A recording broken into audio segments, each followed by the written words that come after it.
Hello everyone, welcome to our channel. इस lecture में हम मध्य प्रदेश के प्रमुख अभिलेख डिस्कस करेंगे। मध्य प्रदेश के प्रमुख अभिलेख के बारे में जानेंगे। तो देखिए, यह लेक्चर बहुत ही शॉर्ट एंड स्वीट होगा, तो आपको चैनल को सब्सक्राइब कर लेना है। और हमारी चैनल में प्लेलिस्ट बनी हुई है MP GK history, MPPSC syllabus according. उसमें जो एमपीपीएससी का जो सिलेबस है, जैसे कि प्रमुख राजवंश पूछे जाएंगे, महत्वपूर्ण घटनाएं और स्वतंत्रता आंदोलन में योगदान, वो सब का लेक्चर आने वाला है। आप हमारे चैनल की प्लेलिस्ट में देख सकते हैं। इस लेक्चर में हम मध्य प्रदेश के प्रमुख अभिलेख डिस्कस करेंगे। तो बात करते हैं, सबसे पहले आइए शुरू करते हैं। तो बात करते हैं सबसे पहले अभिलेख की। तो अभिलेख होता क्या है, तो आपको जानकारी के लिए मैं बता दूं, अभिलेख क्या होता है। पत्थरों अथवा धातु जैसी अपेक्षाकृत कठोर सतहों पर उत्कीर्ण किए गए पाठन सामग्री को अभिलेख कहते हैं। उत्कीर्ण किए गए पाठन सामग्री को अभिलेख कहते हैं। जो शासक हुआ करते थे उस टाइम पे, जो ये बनवाते थे, तो शासक इसके द्वारा अपने आदेश को उत्कीर्ण करवाते थे, अपने आदेश को उत्कीर्ण करवाते थे, ताकि लोग उन्हें देख सके, पढ़ सके और उसका पालन कर सके, ताकि लोग उस अभिलेख को देखकर उन्हें देख सके, पढ़ सके और उसका पालन कर सके। तो ये होते थे फ्रेंड्स अभिलेख। तो अभिलेख क्या है?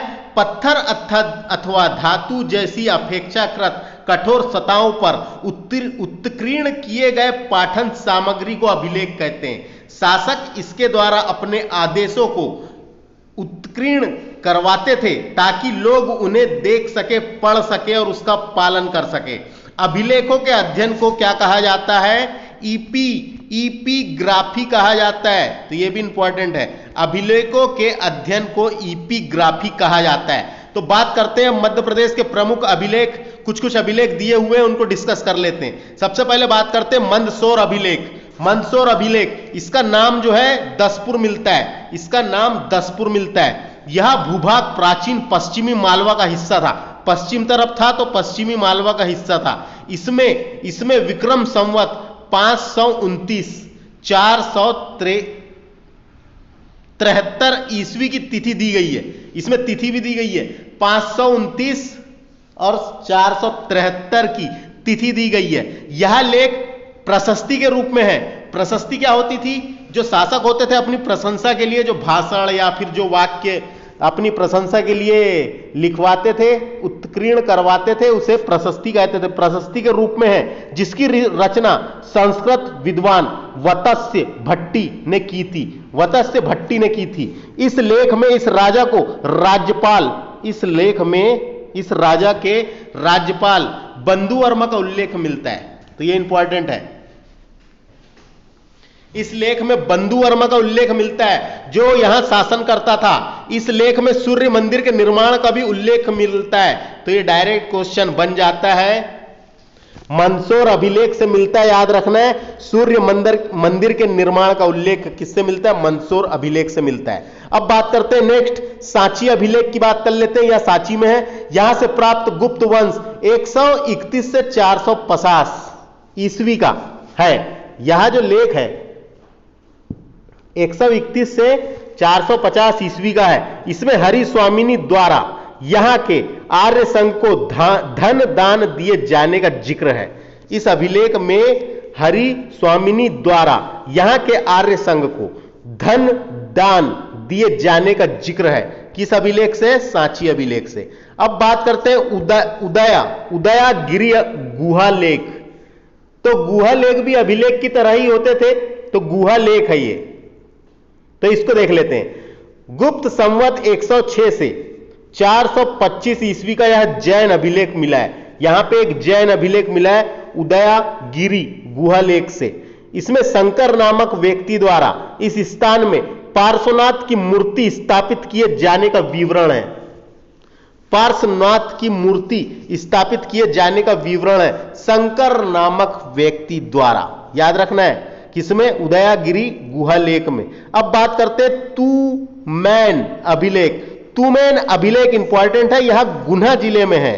तो ऐसे डायरेक्ट भी क्वेश्चन बन जाता है कई बार कि किस जिले में। तो यह गुना जिले में है, एक अभिलेख है। यहां के गुप्त वंश 116 या 435 ईस्वी का लेख है।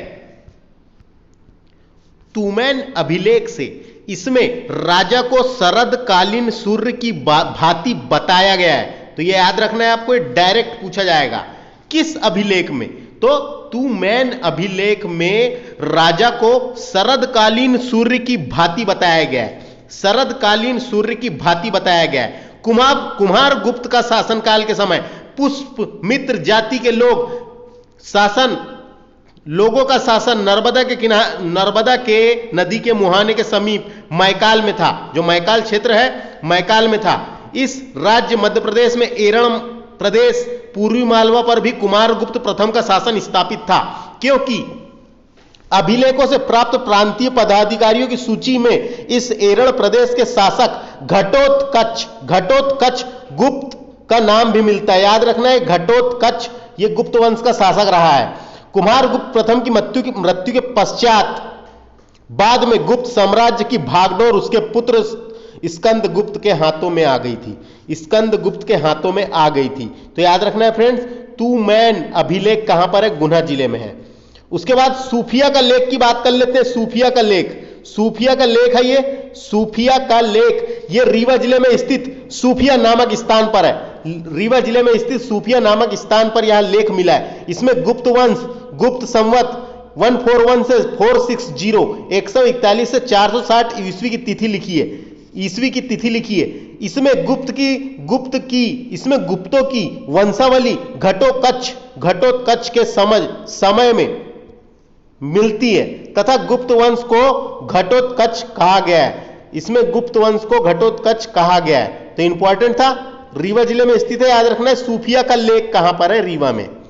एरण अभिलेख की बात कर लेते हैं। ये एरण अभिलेख जो है ये तोरमाण का वाराह प्रतिमा एरण अभिलेख में स्थापित है। तो वाराह प्रतिमा मिली है कहां? एरण अभिलेख में। एरण अभिलेख से सती प्रथा की सर्वप्रथम जानकारी मिलती है, वो बाद में देखेंगे अपन।